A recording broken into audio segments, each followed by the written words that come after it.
কারো কাছে ধন্না দেয় না, কারো কাছে যায় না।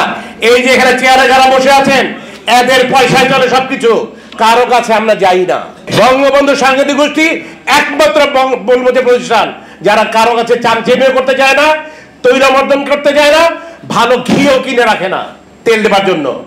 আমরা বঙ্গবন্ধুকে ভালোবাসি, আমরা বঙ্গবন্ধুকে ভালোবাসি, আমরা বঙ্গবন্ধুকে ভালোবাসি এবং বঙ্গবন্ধুকে নিয়ে ছিলাম, আছি এবং সারা জীবন থাকবো। বঙ্গবন্ধু সাংস্কৃতিক গোষ্ঠী আমার এখনো মনে আছে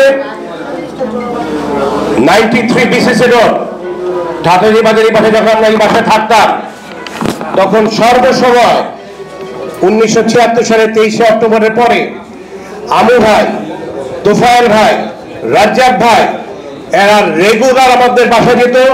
সকাল 11টা থেকে রাত 11টা 12টা পর্যন্ত তারা মিটিং করতেন বড় ভাইয়ের সাথে।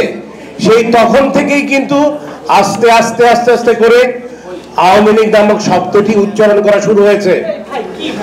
গতবারের আগের বার আপনারা জানেন এখানে আমাদের অসীম কুমার দা ছিলেন, উনি বলে গেছেন নিজে যে ওই দুর্দিনের সময় আমার সেজে ভাই কামাল পারভেজ ওনাদেরকে 500 টাকা করে দিতেন রেগুলার চলার জন্য।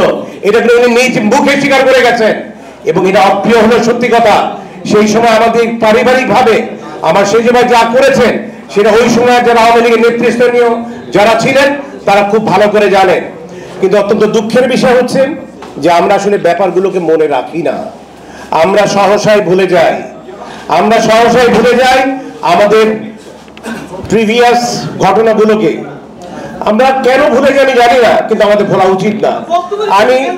আমি একটি জিনিস শুধু বলতে চাই, আমরা একটা জিনিস দেখেন, আজকে বঙ্গবন্ধু মৃত্যু দিবস উপলক্ষে আমাদের আলোচনা সভা, তার মধ্যে আমি অন্য একটি ব্যাপার বলতে চাই, অন্য একটি ব্যাপার বলতে চাই এই জন্য যে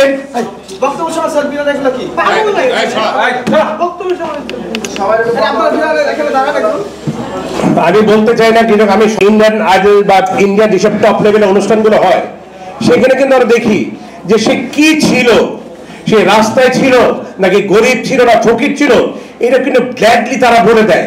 তাতে করে কিন্তু তাদের প্রতি আমাদের সম্মান বোধটি আরো বেড়ে যায়। কিন্তু আমাদের নেচারটা একদমই ডিফারেন্ট, আমরা সবকিছু ভুলে যাই। আমরা কোথা থেকে এসেছি সেই ব্যাপারগুলো ভুলে যাই, আমরা পুরনো কোথায় ছিলাম, কোনখান থেকে উঠে এসেছি সেই ব্যাপারগুলো আমরা ভুলে যাই। আসলে আমাদের ভোলা উচিত না। আমি একটি ব্যাপারে কথা বলে আমি শেষ করব, আমি বেশি বাড়াবো না।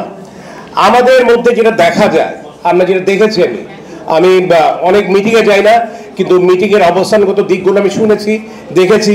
সেখানে আমরা যখনই আমাদের নেতারা আমাদের মঞ্চে ওঠেন, মঞ্চে ওঠার পরে ওনারা আমার কি আছে, আমার ভালো মন্দ কি আছে সেই সব ব্যাপারগুলো আমরা তুলে না ধরে অপরকে নিয়ে বেশি কথা বলার চেষ্টা করি।